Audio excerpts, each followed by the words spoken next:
La Bible, oui. Voilà. Je voulais demander pourquoi dans certains pays, lorsqu'on doit condamner quelqu'un, on lui demande de dire la vérité, rien que la vérité sur la Bible. En fait, on lui fait poser la main sur la Bible. Pourtant, nous savons que les États, en temps normal, sont pas trop dans... ne marchent pas avec la loi de Dieu. Mais pourquoi ils font jurer les gens sur la Bible? Si on peut...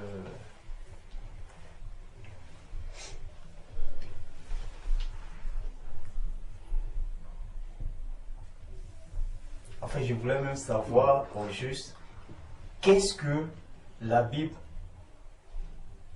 a à voir avec les gens qui marchent que par la vue, si on peut dire. Parce que quand on regarde nos gouvernants et autres là, on ne voit pas qui parmi eux qui fait les lois en fonction de la parole de Dieu. Ils font les lois sur eux-mêmes. Mais pourquoi quand il y a peut-être au moment d'un procès, d'un jugement pour quelqu'un qui doit peut-être être condamné ou quoi, on lui demande dites la vérité, rien que la vérité sur la Bible, on lui fait poser la main sur la Bible.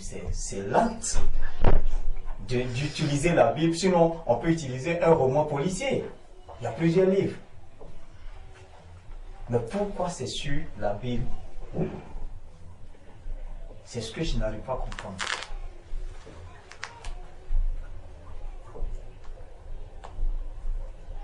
Donc si quelqu'un comme moi a la réponse aussi, ça c'est pas forcément au frère Alain, hein, c'est pour nous tous en fait.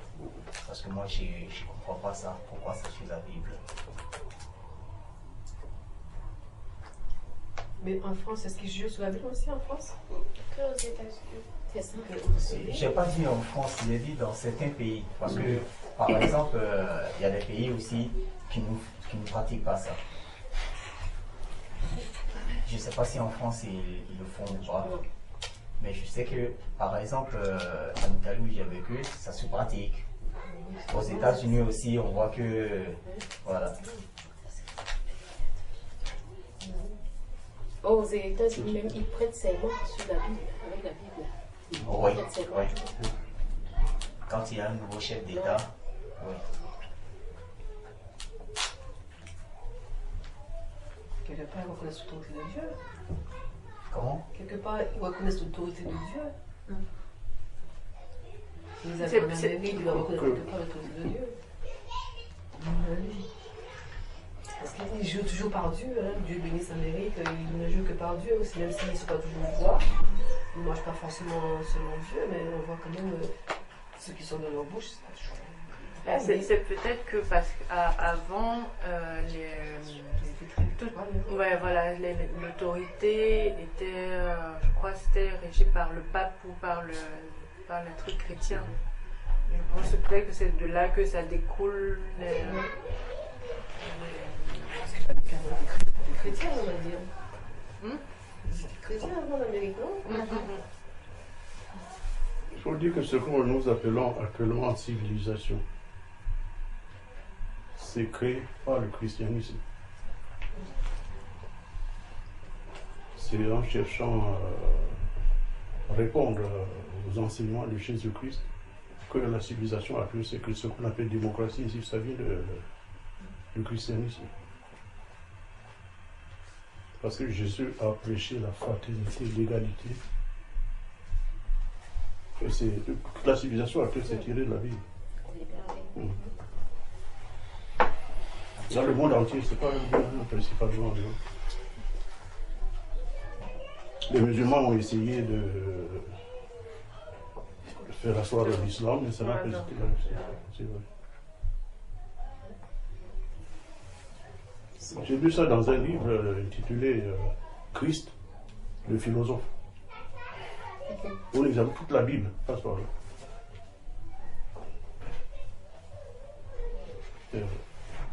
Si je peux dire quelque chose par rapport à la question que le frère est en train de poser.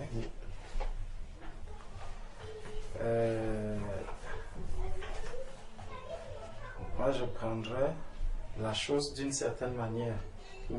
Si nous prenons 1 Jean chapitre 5, 1 Jean chapitre 5,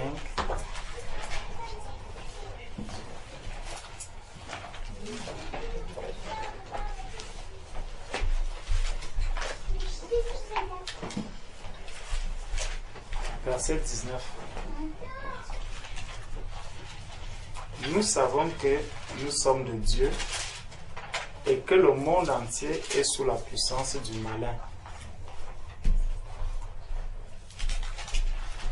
Nous savons que nous sommes de Dieu et que le monde entier est sous la puissance du malin. Nous savons aussi que le Fils de Dieu est venu et qu'il nous a donné l'intelligence pour connaître le véritable. Et nous sommes dans le véritable en son Fils Jésus-Christ. C'est lui qui est le Dieu véritable et la vie éternelle. Donc, la parole de Dieu nous révèle ici que nous sommes dans le véritable. Elle nous révèle ici que le monde entier dans lequel nous nous trouvons est sous la puissance du malin. Or, le Seigneur, déjà dans sa manière de redresser l'homme ou d'amener son enfant à la justice, Dieu utilise une méthode. Dieu utilise des méthodes. Parce que si on regarde un peu plus haut dans 1 Jean 5, un peu plus haut, le Seigneur dit, si tu vois ton frère qui a péché, mets-toi en prière pour ça. Dans Matthieu 18, il nous montre la démarche. Bon. La question que moi je nous pose, c'est, lorsque quelqu'un arrive au tribunal, on lui dit, jurez de ne dire la vérité, seulement la vérité et rien que la vérité. Bon, celui-même qui apporte déjà la Bible, est-ce que lui-même est déjà dans la vérité? Première chose. Deuxième chose, on te pose la Bible, on pose là, tu poses la main. Quand tu vas faire quoi? Tu vas faire quoi? Tu vas jurer. On va aller voir Matthieu chapitre 5. La personne qui vient jurer sur la Bible, est-ce que lui-même, il dit, je jure de ne dire que la vérité et rien que la vérité. Mais pendant qu'il est en train de le dire, il y a un avocat. Un autre avocat qui est là, placé à ses côtés. Je ne sais pas si on voit.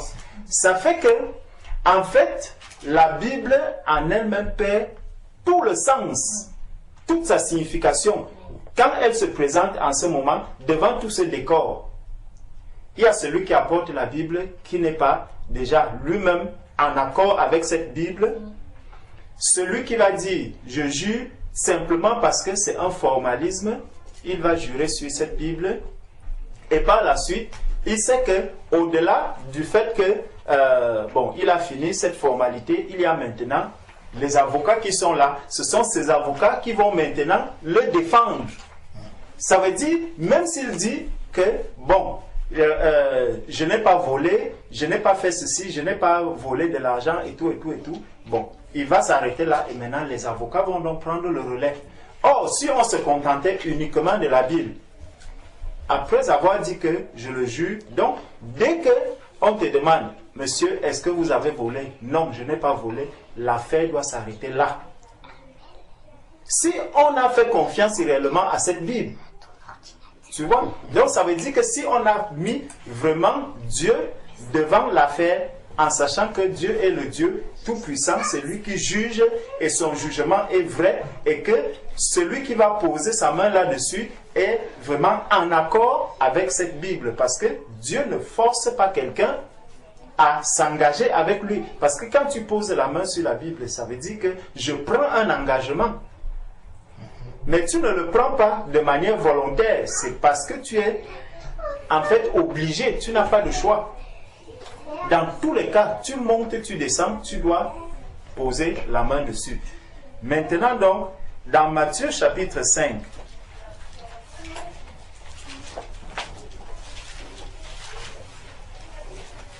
dans Matthieu chapitre 5,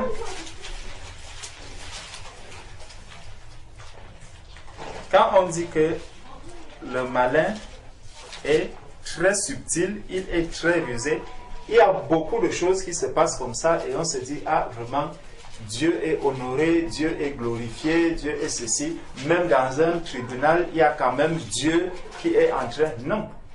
Dans Matthieu chapitre 5, voici ce qui est écrit, verset 34. Bon, commençons au verset 33. Vous avez encore appris qu'il a été dit aux anciens, tu ne parjureras point, mais tu t'acquitteras envers le Seigneur de ce que tu as déclaré par serment. Donc, si c'était réellement selon Dieu qu'on voulait suivre la voie de Dieu, on demandait juste aux personnes de faire un serment. Donc, ils s'engagent. Donc, tu t'acquitteras envers le Seigneur de ce que tu as déclaré par serment. Mais moi, je vous dis de ne pas jurer, de ne jurer aucunement, ni par le ciel, parce que c'est le trône de Dieu, ni par la terre, parce que c'est son marchepied, ni par Jérusalem, parce que c'est la ville du grand roi. Ne jure pas non plus par ta tête. Aujourd'hui, quand on entend quelqu'un dire, il parle sur la tête de sa maman, sur la vie de sa maman, sur telle chose. Ça, c'est des choses que les gens disent aujourd'hui. Tout ça, c'est parce que Satan est le monde entier sous la puissance de Satan et Satan fait tout pour amener l'être humain à désobéir entièrement, totalement à Dieu. Donc le Seigneur dit, ne jure non plus par ta tête, car tu ne peux rendre blanc ou noir un seul cheveu. Que votre parole soit oui, oui, non, non. Ce qu'on ajoute vient du malin. Vous voyez? Donc, normalement, la seule chose qu'on doit demander à quelqu'un, est-ce que tu es d'accord? Est-ce que tu as fait telle chose? La personne dit oui. Je dis cela parce que quand on apporte la parole de Dieu, c'est comme si on était dans un... le Seigneur nous dit quoi? Là où 2 ou 3 sont rassemblés à mon nom, je suis au milieu d'eux. C'est un peu ce qu'on est en train de faire. La parole de Dieu, c'est Dieu lui-même. Jean chapitre 1, verset 1. Au commencement était la parole était avec Dieu, la parole était Dieu. Donc dès qu'on apporte la parole de Dieu quelque part, et qu'on se dit que bon, là, on va traiter une affaire, et qu'on amène Dieu au milieu, ce serait exactement comme si on était en train d'obéir à ces versets où Jésus dit, là où 2 ou 3, le Seigneur dit, là où 2 ou 3 sont rassemblés à mon nom, je suis au milieu d'eux. Et donc, si Dieu est là au milieu, ce qui suffit, ce qui convient de faire, c'est demander à la personne, est-ce que vous reconnaissez avoir volé? Tout le monde attend. Si la personne dit, oui, j'ai volé, on lui prononce la sentence. S'il dit, non, je n'ai pas volé, l'affaire s'arrête là. Et soit on commence à chercher un autre voleur. Et donc, ça veut dire que la personne en question, la personne à qui on vient poser la question, doit être celle qui craint déjà Dieu. Oui, ça veut dire que la personne doit craindre Dieu. Parce que tu amènes quelqu'un qui ne craint pas Dieu, tu lui demandes de jurer sur la Bible. Il prend la main, il pose dessus, il dit ce que vous lui avez demandé de dire. Point barre, il passe dessus. C'est ça. Il ne connaît pas Dieu, il n'a pas la crainte de Dieu, vous lui apportez un livre. C'est comme tu lui apportais justement un roman policier, comme tu disais. Et dit que cette table-ci est verte. Bon, pour que le procès commence, bon, la table-ci est verte. On dit, ok, tu as dit que la table est verte, maintenant on peut commencer le procès. Non. C'est que c'est encore un autre moyen pour essayer de dire aux gens que, bon, Dieu est dans tout ce que nous sommes en train de faire, mais en creusant, en grattant, on voit que, en fait, il n'y a rien de Dieu dans tout ce que l'on est en train de faire. Donc, mon frère, voilà ce que je pouvais dire là-dessus. Amen.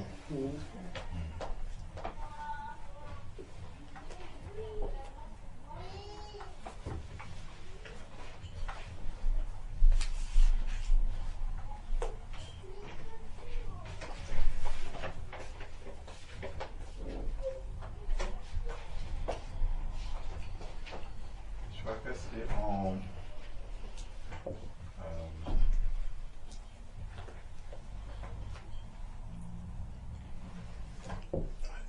il y a des choses des habitudes, des choses que les gens font.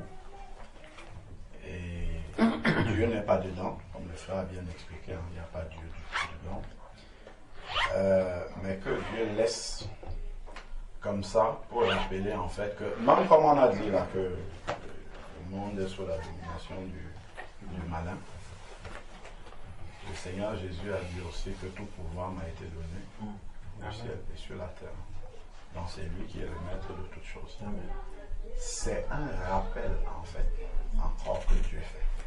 Parce que le Seigneur a dit que nous devons prêcher aux nations pour servir de témoignage. Ce que les gens sont en train de faire, ils s'amusent, ils ne savent pas ce qu'ils sont en train de faire. Mais c'est quelque chose que Dieu va leur rappeler. Le moment venu. Parce que quand il dit, jure là que tu ne diras que la vérité et rien que la vérité, ça suppose que là où tu poses la main là, même s'ils ne savent pas ce qu'ils disent, là où tu poses la main, tu reconnais que ici là, ce livre là c'est la vérité.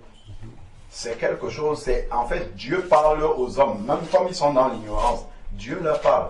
Parce que même comme vous êtes ignorants, vous arrivez quand même à savoir que lorsqu'il faut parler de vérité, c'est la Bible qu'on prend.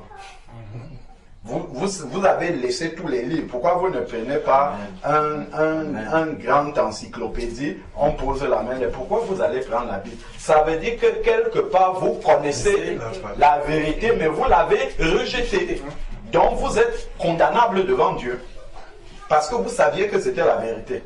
C'est pour ça que au moment où vous avez des échéances où il faut parler de la vérité, c'est mon livre que vous prenez pour venir mettre ici. Donc c'est encore un sujet, c'est-à-dire que c'est, comment dire, comme je disais, Dieu utilise ce moyen-là pour parler aux hommes, mais il garde les yeux fermés, et ça sera un motif d'accusation. Le Seigneur a dit dans Romains chapitre 3 verset 19 que ce jour-là toute bouche sera fermée. Parce que quand quelqu'un va dire, ah, moi je ne savais pas que Dieu existe, je ne savais pas, le Seigneur te ramène dans un procès où toi-même tu étais soit l'avocat, soit une partie civile, soit le juge, ainsi de suite. Il va te dire, qu'est-ce que vous étiez en train de faire? Pourquoi vous avez laissé tous les livres? Pourquoi c'est celui-là que vous avez pris? Ça veut dire que quelque part, vous savez quand même quelque part dans le tréfonds de votre cœur que ce livre-là n'est pas comme les autres. Pourquoi vous n'avez pas cru, puisque lorsque vous voulez parler de vérité, c'est ce livre-là que vous prenez. Pourquoi vous n'avez donc pas cherché à savoir quelle est la vérité dans ce livre-là? Donc c'est encore une prédication du Seigneur, telle que la Bible nous dit dans Romains chapitre 1 que Dieu se révèle au monde par la création. Par ces choses-là, Dieu est aussi en train de parler aux hommes. En leur disant, comme vous parlez de vérité, si c'est la vérité que vous cherchez, il faut ouvrir ce livre-là. Sauf qu'il passe superficiellement comme ça. Il passe superficiellement. Mais de la même manière que l'apôtre Paul dit que ils sont donc inexcusables parce que ayant vu les perfections de la création de Dieu, ils ne l'ont point cherché, ils ne l'ont point loué. De la même manière, les gens, on ne peut même pas dire que les gens qui font ça, c'est le monde entier. Parce que même là où on ne fait pas ça, à la télé, on le montre. Tout le monde le sait. Même dans les films, ça se voit. Même les frères maçons même font ça aussi. Donc, en fait, le monde entier a, comment dire, une direction par rapport à la vérité. Moi, je n'ai jamais vu, même peut-être dans un pays musulman, qu'on prenne le Coran pour poser la main et parler de la vérité dessus. Même les musulmans, je ne sais pas, peut-être j'ignore, mais les musulmans ne font pas ça. Mais quand on veut parler de vérité quelque part, on ramène la Bible et on pose, et puis il pose la main là-dessus. Donc, vraiment, pour ma part, c'est encore un... le Seigneur laisse faire ça pour attirer l'attention de l'homme encore sur où est la vérité. Où est la vérité? Maintenant, ça rend l'homme encore plus irresponsable devant Dieu. Moi, c'est vraiment ce que je vois par rapport à cela. Amen. Et moi, ce que je voulais te souhaiter, c'est que quand on jure devant sur la Bible, non? C'est sur la Bible, on prend la Bible, il faut jurer. Mais qu'ils essaient de jurer sur Jésus, je pense que là, ils ne vont pas pouvoir. Parce que le Seigneur est venu, il a dit, je ne suis pas venu pour annuler. Je ne suis pas venu pour annuler le prophète ni la loi. Je suis venu pour faire paraître la vérité qui était cachée, que je vous la donne, que vous sachiez que autrefois vous marchez dans vos enfances, mais maintenant la vérité est révélée. Maintenant vous devez marcher tel que c'est dit. Mais ils n'ont pas accepté ça. Parce que maintenant la vérité a surgi. Là ils disent non, lui il est venu vraiment pour nous perdre là, parce que cet homme-là, ce qu'il est en train de dévoiler, ça ne nous arrange pas. Je pense que si c'était seulement, on disait qu'aujourd'hui, que bon, il faut maintenant jurer au nom de Jésus, il y en a beaucoup, même dans les tribunaux là, ils ne pourront pas prononcer le nom de Jésus parce que le nom de Jésus ne se prononce pas n'importe comment. Nous le voyons aujourd'hui, hein, ils peuvent avoir la Bible. Ils ont la Bible chez eux. Mais demandez-leur de parler de Jésus, ils pourront pas. Rien que le nom en lui-même qui est la vérité, Jésus-Christ de Nazareth, ils n'arrivent pas. C'est comme le message, comme a dit le frère, qu'ils le font, mais car en fait, ils le font par... ils ne sont pas sincères avec eux-mêmes. La vérité n'est pas là. C'est juste quelque chose... Bon, comme dans le temps, ils le faisaient. Hein. Ils ont voulu continuer. Mais ils cherchent à continuer plutôt dans la lancée, mais car en fait, ils ne sont pas dans la sincérité et la vérité des faits. Parce qu'au jour d'aujourd'hui, c'est le Seigneur Jésus-Christ de Nazareth qui est Dieu, qui est en train vraiment de nous apporter cette lumière et cette vérité de la réalité des choses. Mais ils ne l'ont pas accepté, ils ne l'acceptent pas. Donc, c'est juste pour pouvoir... Moi, c'est ce que je sais de voir. C'est juste pour dissuader le monde, mais sinon, la vérité n'y est pas là dans ce qu'ils font. C'est ce que j'essaie un peu de comprendre, quoi. Sinon, que le nom de Jésus, il dérange. Ils ne peuvent pas vraiment être sincères dans ce qu'ils font. Sinon, il y en a beaucoup, même un jour, on allait voir, même en le faisant, qu'ils tombent là même, et puis ils sont partis.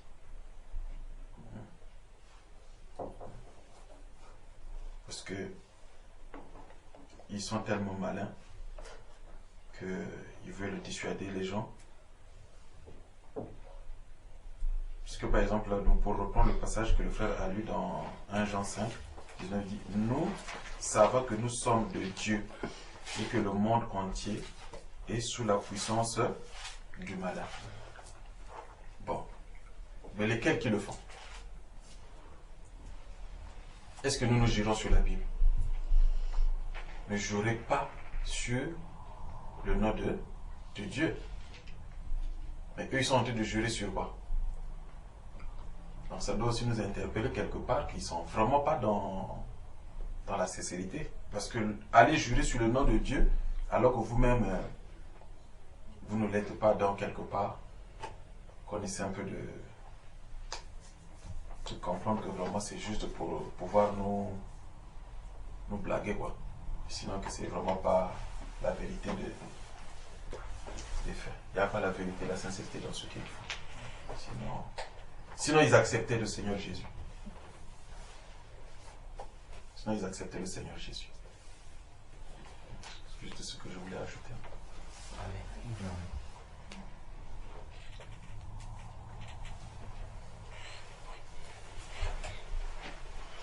Donc le Seigneur est en train de leur parler, c'est comme un marabout aussi. Oui, chez le marabout, tu arrives chez le marabout, on te présente la Bible. Oui.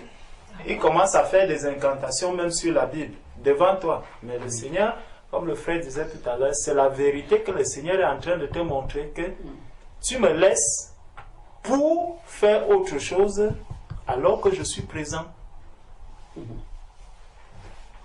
Partout où on utilise, le Seigneur lui-même, il évangélise. Il lui-même évangélise les personnes dans ces endroits. Tu vas chez un marabout, quand tu trouves la Bible, il est en train de te montrer quelque chose que souviens-toi de ça. Même ceux qui utilisent la croix là, tu montes et tu descends. Paul nous a dit qu'il n'a rien prêché d'autre que Jésus-Christ et Jésus-Christ crucifié. Donc, quand tu portes Jésus, un homme, tu portes quelqu'un sur la croix, si dans ta tête tu te dis que c'est Jésus-Christ, sache que c'est une prédication qui te sera présentée le jour où tu passeras devant le Seigneur. Puisque l'être humain peut fuir la parole de Dieu sur la terre, mais la Bible nous dit que c'est cette parole qui te jugera à la fin. Donc tu fuis la parole de Dieu sur la terre, dès que tu quittes la terre, c'est comme si un jour j'allais à Clermont-Ferrand, je voulais éviter le péage. J'ai emprunté un chemin, à un moment donné, je vois comment le GPS me demande de sortir. Je dis, oh merci Seigneur. Dès que je suis sorti du péage comme ça, il y avait une autre entrée qui était obligatoire. Et là, tac, je me retrouve encore devant le péage. 40 €. Ah oui, ça m'a fait mal. Quand vous dites, ah, ça m'a fait mal. J'ai payé de 40 €. Donc, lorsque tu fuis la parole de Dieu sur la terre, les enfants de Dieu, nous oublions que nous avons une grâce particulière. Le fait pour nous de vivre la parole de Dieu, la parole de Dieu, comme c'est elle qui va nous juger, tu vis la parole de Dieu, donc toujours après jour, la parole de Dieu te juge et te montre que non, ce que tu fais là n'est pas bien. Ce que tu fais là n'est pas bien. Donc elle te corrige jour après jour, jour après jour. Tu vas voir un enfant de Dieu qui est attristé parce qu'il n'arrive pas à suivre la volonté de Dieu, parce qu'il n'arrive pas à faire. C'est le jugement que la parole est en train de te donner sur la terre. Voilà pourquoi le jour où tu quittes la terre, tu as marché déjà dans la volonté de Dieu, dans la parole de Dieu sur la terre. Tu pars, tu n'y a plus un autre jugement qui nous attend après. Mais ceux qui refusent cela sur la terre, le jour où tu quittes, dès que tu traverses comme ça, le péage t'attend, tu trouves la parole de Dieu.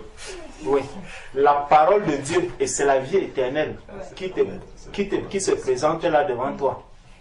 Voilà pourquoi ceux qui n'ont pas accepté Christ sur la terre passeront en jugement. À cause de ça, ils ont refusé la parole. Soyons dans la joie, mes frères, mes sœurs, de vivre la parole de Dieu tant que nous sommes sur cette terre-ci.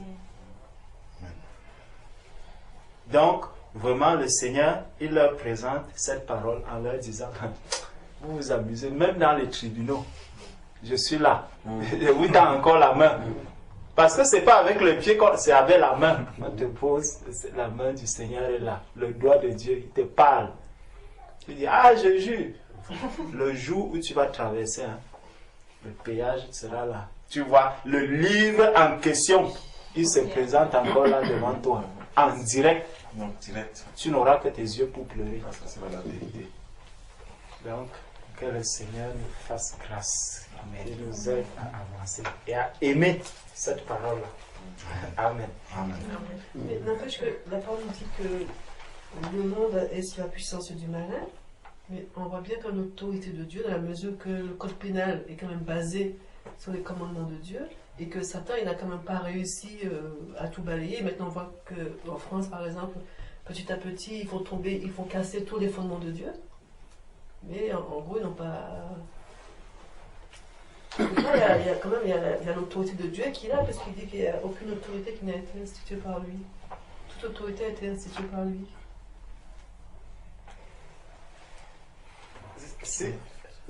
Vas-y. Non, vas-y. Si je peux dire quelque chose par rapport à cela, c'est qu'en fait, tu vois, tout ce qu'ils apportent comme modification, parce qu'on prend la parole de Dieu, on commence à sélectionner certaines choses, on sélectionne, et au fur et à mesure que le retour de Jésus arrive, tu vois, on s'éloigne davantage. ce qui était même bien, on modifie encore, on modifie, on modifie, on modifie, et c'est l'être humain, lui, il trouve que c'est bien. C'est bien. Ça encore, c'est pour ça que le Seigneur a dit que plus le retour de notre Seigneur Jésus-Christ se rapproche, plus l'iniquité va s'accroître. C'est ce qui est en train de se passer. Et on valide cette iniquité, on la valide, on la valide, on la valide, pour que vraiment l'Antichrist puisse trouver les conditions qui lui permettent de s'asseoir maintenant de manière normale, de manière à être accepté par tous ceux qui sont là. Tu vois un peu? Donc les choses ne peuvent pas rester. Ça va s'aggraver de plus en plus. Et c'est pour ça que les enfants de Dieu doivent être de plus en plus vigilants et rester dans la prière. Nous devons beaucoup prier, que ce soit pour nos enfants, que ce soit pour ceux qui ne connaissent pas encore le Seigneur, parce que le combat est grand. Jour après jour, il y a des personnes qui réfléchissent, qui pensent comment faire pour... Aujourd'hui, on croit que c'est des libertés qu'on donne davantage. On pense que c'est... Bon, il faut rendre les gens de plus en plus libres, alléger les choses, faciliter les choses, Mais au fur et à mesure où on facilite, et au fur et à mesure, on enlève ce que Dieu Dieu avait mis pour que l'homme puisse vraiment avoir un équilibre sur la terre. Parce qu'aujourd'hui, les gens parlent du déséquilibre.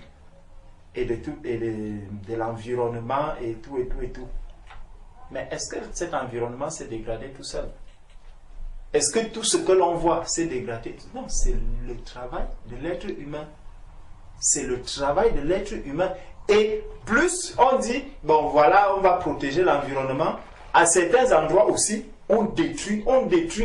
Donc, et au fur et à mesure que le retour du Seigneur s'approche, on se dit, bon, comment est-ce qu'on va agir? Bon, il faut maintenant faciliter le divorce, par exemple.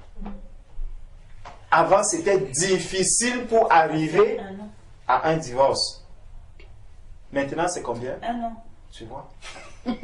Rapidement. Non, vite fait. Non, ils ont encore... Vite fait. Sans avocat, hein. C'est sans avocat. Hein. C'est devenu Non.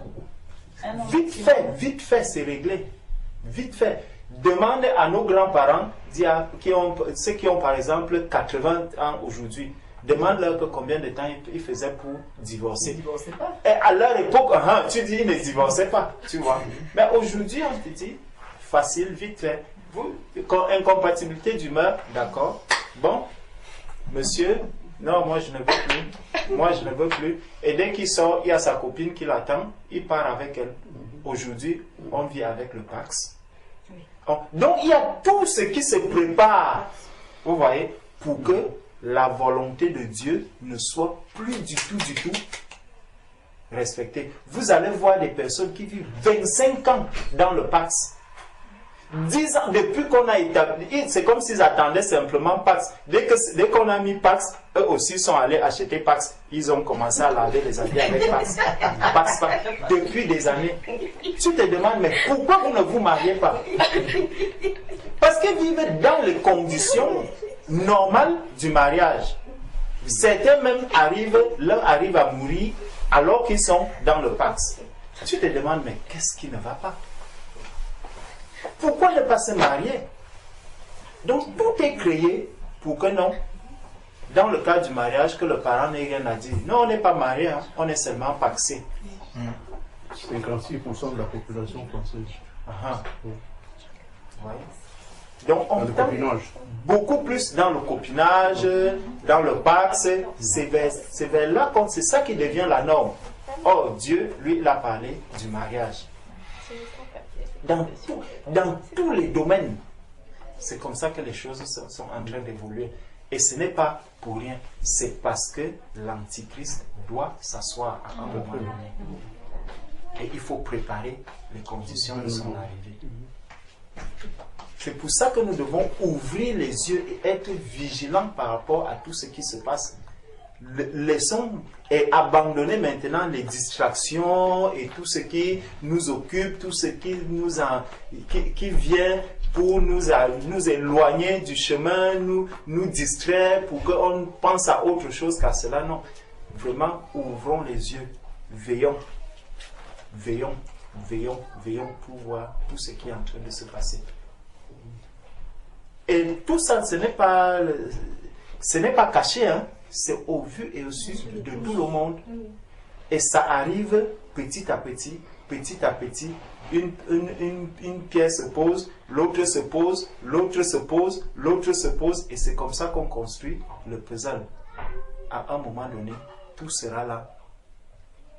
Et on sera là, surpris de voir quelqu'un qui se présente en Dieu, qui dit, moi voici, je suis le Dieu, je suis ceci. C'est l'antichrist qui sont en train de présenter. On peut parler. Donc il faut que l'on soit vraiment vigilant. Amen.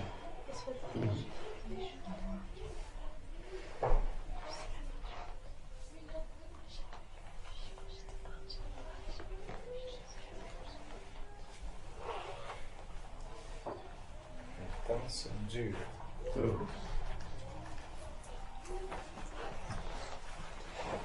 56% des couples français. Ils vont continuer.